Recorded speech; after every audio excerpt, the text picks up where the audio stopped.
From BBC Learning English, this is Learning English from the News, our podcast about the news headlines. In this programme, 50% of adults worldwide will be obese or overweight by 2050. New global study predicts. Hello, I'm Georgie. And I'm Neil.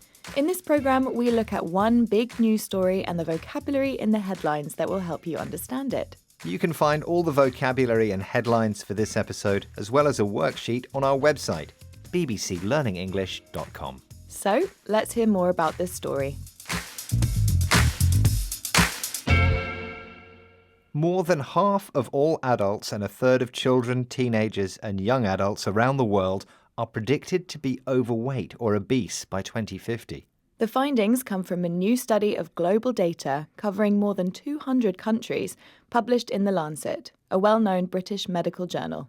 The proportion of both men and women who are overweight or obese has doubled since 1990. Okay, let's have our first headline. This one is from South China Morning Post, and it says, "How global obesity epidemic is set to get a whole lot worse." And that headline again from the South China Morning Post, "How global obesity epidemic is set to get a whole lot worse." So this headline says the global obesity epidemic is set to get a whole lot worse. Set to means it's about to get worse. But we're looking at the phrase a whole lot. Neil, what can you tell us? Well, here, a whole lot worse means a lot worse. But by adding the word whole, it makes the description stronger and more expressive. It's not just a lot worse, it's a whole lot worse. Now, here it's in a news headline, but it's actually quite a common phrase to use in everyday speech. For example, I was ill last week, but after I rested over the weekend, I'm feeling a whole lot better. Or I could say, my lunch is so boring. I wish I'd put more spice in it. It'd be a whole lot tastier. Yes, okay, so there we've used it with comparative adjectives, better and worse and tastier, but we can also use it with nouns to mean a large quantity of something. For example, this afternoon I've got a whole lot of work to do. And when used with a noun, we add of, a whole lot of, which often sounds like a whole lotta in fast speech. So, for example, a whole lot of work to do. We've had a whole lot, very much. For example, Layla seems a whole lot happier in her new house. This is Learning English from the News, our podcast about the news headlines. Today we're talking about a new global study on the increase of overweight and obesity worldwide. So researchers on this study warn that if trends continue, global rates of overweight and obese adults would increase significantly. And that's particularly in Asia and Africa, where populations are growing. According to the study, these regions will experience a considerable increase in diseases related to obesity. Experts say that if governments take urgent action now, there is still time to prevent what they describe as a profound tragedy. Let's have a look at our next headline. This one is from WION, an Indian news site. Unparalleled threat of death. Over 50% of adults worldwide will be overweight by 2050. Again from WION, unparalleled threat of death. Over 50% of adults worldwide will be overweight by 2050. So this headline quotes the study, which says obesity poses an unparalleled threat of premature disease and death. And we're looking at this word unparalleled. Yes, so let's break it down. You might know the word parallel. Now, think about train tracks. There are two long rails that run alongside each other, and they stay the same distance apart.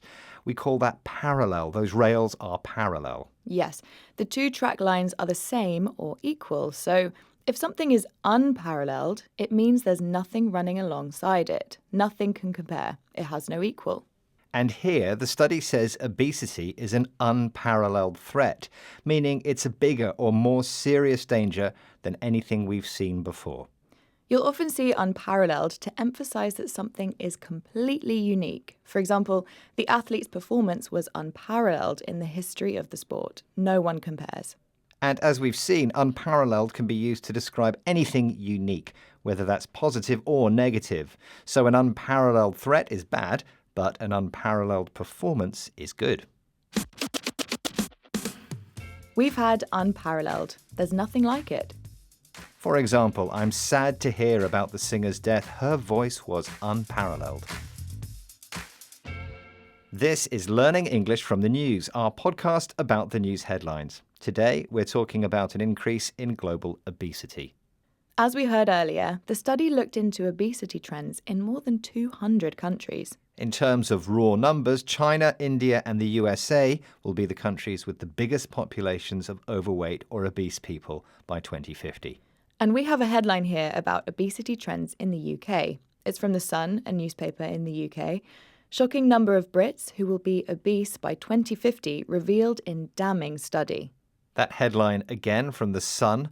Shocking number of Brits who will be obese by 2050 revealed in damning study. And this time we're looking at the adjective damning, a damning study. What does it mean?